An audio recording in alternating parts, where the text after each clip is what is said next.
Welcome to the IFA COVID-19 boxing and Muay Thai class for today. And first you want to warm up. I'm going to assume you've warmed up, loosening up your shoulders, your back, stretching, maybe some stretch kicks as well, maybe even some yoga stretches. We covered those in a previous class where I showed, downward facing dog and a whole battery of really good exercises that work all the way from hips and back to shoulders and chest and even neck. And so do that first, get warmed up, and now we're ready to go. What we're going to do is we're going to bring in skills and drills we've worked in previous COVID-19 classes over the past couple weeks and kind of put things together. So the first thing is going to be combining your attack with these sharp, quick defensive movements that I know you've been training with the exercises I showed, holding a kettlebell or a kitchen chair, a medicine ball. You can even go in your yard and grab a piece of limestone, a rectangular piece of limestone, and hold that. That works great. Always remember that your workout is where you find it. The main apparatus you need for a good workout is your body. The rest, you can find it in the environment, all right? Where there's a will, there's a way. And I know you have the will to stay fit and to keep your skills sharp as we get through this. So now, what I'm going to do is I'm going to start with simple attack. And the thing is, I'm going to throw it here, and I want to move so as to bring in some aliveness. I don't want to just stand here and just be static. I want to move, and I'm going to go jab, slip, and then I move my feet. All right? Then I go jab, slip, I weave, I move my head and I move feet. So it's always a boxing combination followed by head movement, followed by movement of your feet. Just getting you to think about change of level and then change of position where your feet are. All right, so we start off again. We're here, elbows are in, hands up, chin down, looking through your eyebrows. Knees bent, feet slightly more than shoulder width apart. Straight line from rear heel through lead big toe to your opponent's center. All right, we're here, looking through the eyebrows. I'm gonna go jab, slip, move my feet. Jab, cross, weave, move my feet. Then 1, 2, 3, weave, block, move my feet. Then it's gonna be 2, 3, 2. I can weave or I can block. Choose my direction to move.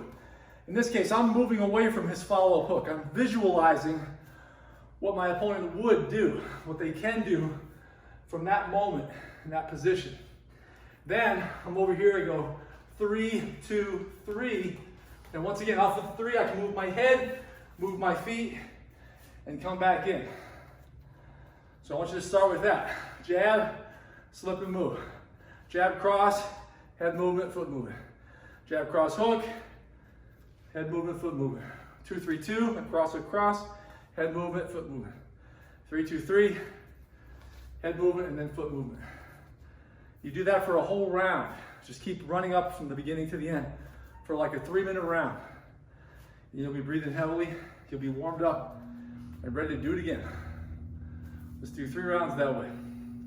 Okay, now we're going to take multiple natural weapons of the body and look at ways of combining them. And I want to say up front, you don't have to do this with a lot of force or quickness. You can add quickness later, but the important thing here is form.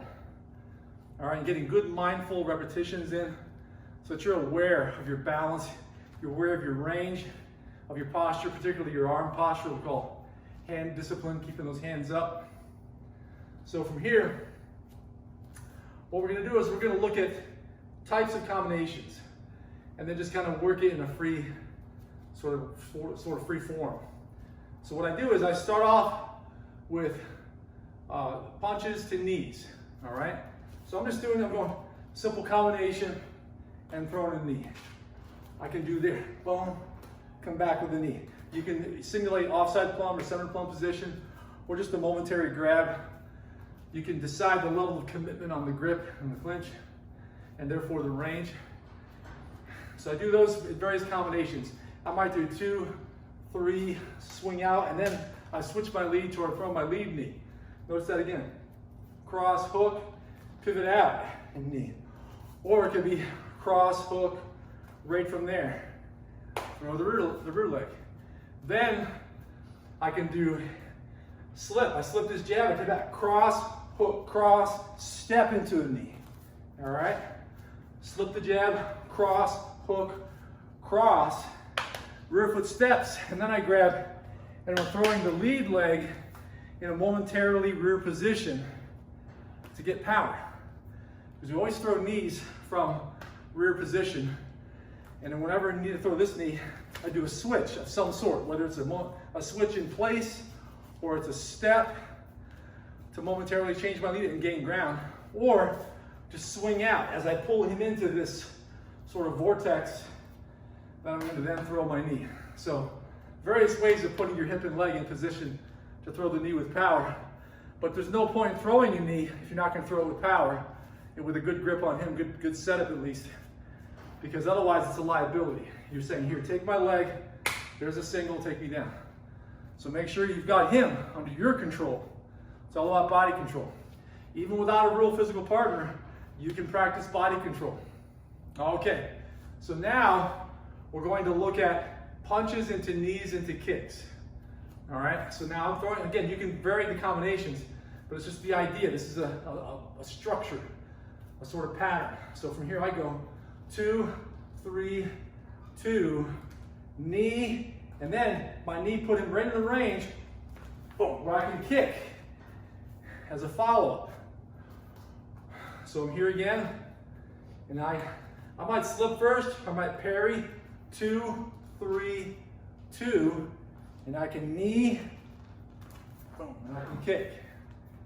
All right? So now you're using 3 different natural weapons. Finishing with a kick because your punches and knees drove him out in the kicking range.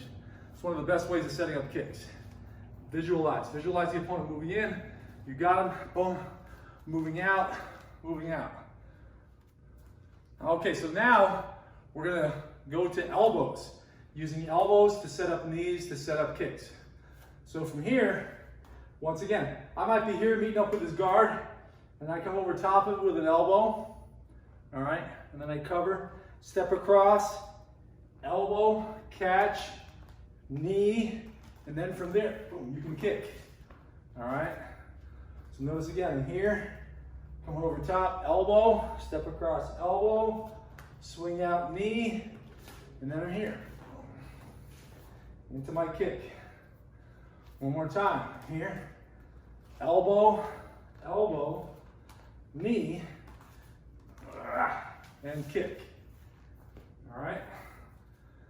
But you want to make sure you whip that leg, boom, and turn it over. So you're reaching that apex, boom, with power, just as you're connecting with his thigh. We're not worried about kicking too high.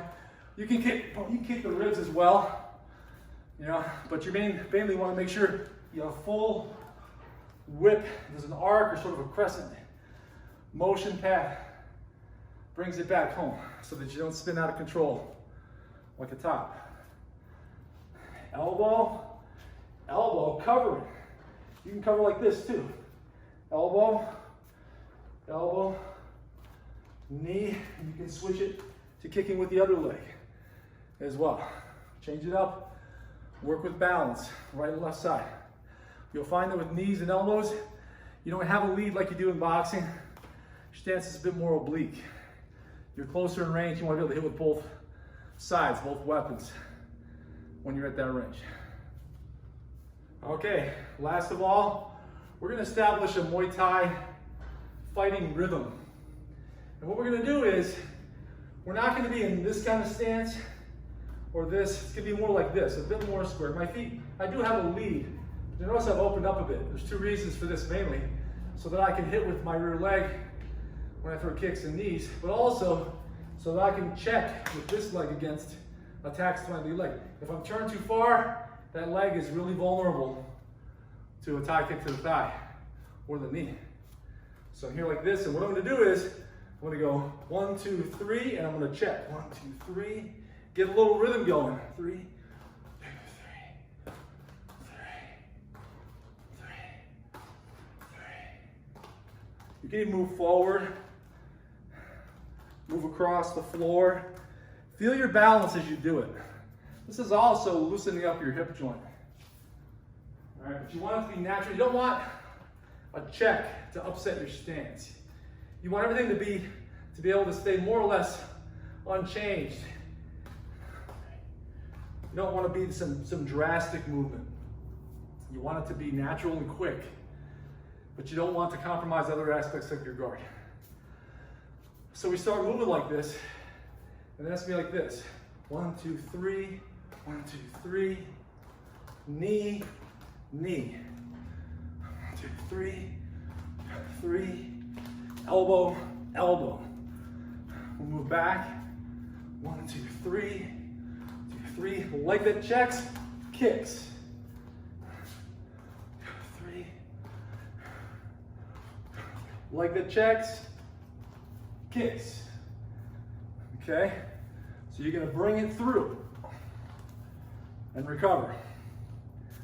So make sure you feel the flow and your balance, the shift of balance. 1, 2, 3, 3. The last one that checks, kicks. All right? And then you repeat. Okay, now we're going to work just one more for the fun of it. And that is kick into turning back elbow. And this is it's a fighting tactic, but it's fun to work it solo as well. What I'm going to do is I'm going to stand here in my same rhythm. I'm going to check, I'm going to kick, and he snuck in behind. He swept the kick through and came in behind me. So as my foot goes through, I'm going to step here and I'm going to elbow. All right? As my hand guards. So from here, you just work it as a combination. But start with your rhythm. All right? You're here, you check, you kick, and you elbow. And then you're back. All right? Check, you can kick, and you can elbow. For me, it's natural to do the other side because I'm a right lead. So here, I check against a lead leg attack. Boom. Skip into a kick. He snuck behind me, and then there's my elbow. You're hitting with the hard part. So as you turn, you got to visualize right where his head is. You got right behind you here, and you're turning into it. What a lot of people don't get is the footwork. So you notice if I start like this, when I do the elbow, my foot is going to be over here. So that allows this hip and shoulder to turn through. You also have to wind up your body quite a bit to reach it. So the twisting spine should be very elastic in doing that. All right, that's a fun one to practice. It gets you twisting and moving. It gets you following up a failed kick. That's very important because truthfully, there is no graceful way to recover from a kick that misses. It's one of the biggest liabilities in fighting, as well as missing with your cross and being overextended. You want to guard against that. So with a cross, it can be helped. You can work on your boxing form and actually fix that, though not everybody does. But with kicks, the way to be sure, the way to not end up out there out of balance, missing, is to set up the kick properly. If you set it up well, don't ever throw a kick by itself. Always use a setup to put him in position to throw the kick. That's what validates the kick. Otherwise, you had no business throwing it. So people pay the biggest prices for kicks when they throw them at the wrong time, which is without a setup or without an opponent that really warrants throwing it. So certain people are not good to throw kicks on. If you're an MMA fighter and you got a guy that's just waiting to shoot on you, probably not a good idea to throw kicks, unless you know you've got him at the distance where he falls short and you're going to catch him. But even then, it's very, very doubtful. I wouldn't do that. Keep your feet on terra firma, throw punches, do counter wrestling, etc. But certain opponents move and set themselves up in a certain way to where they're more ideal. They're better candidates for kicks. But also, like I said, in this case, you look at how a person gets past your kick and you got something for him to surprise him, that back turning elbow. You can look online, there's some pretty dramatic knockouts. People getting caught by that, by surprise, always by surprise. All right, let's get to work. Let's work up a sweat. Weather's getting warmer, means it's easier to break a sweat and keep it going. So don't get lazy. Don't sit on that couch and watch more reruns of whatever you watch. Get up and move, you know, stay in shape. We're getting through this. We're gonna come back strong and hit the ground running. All right, stay strong.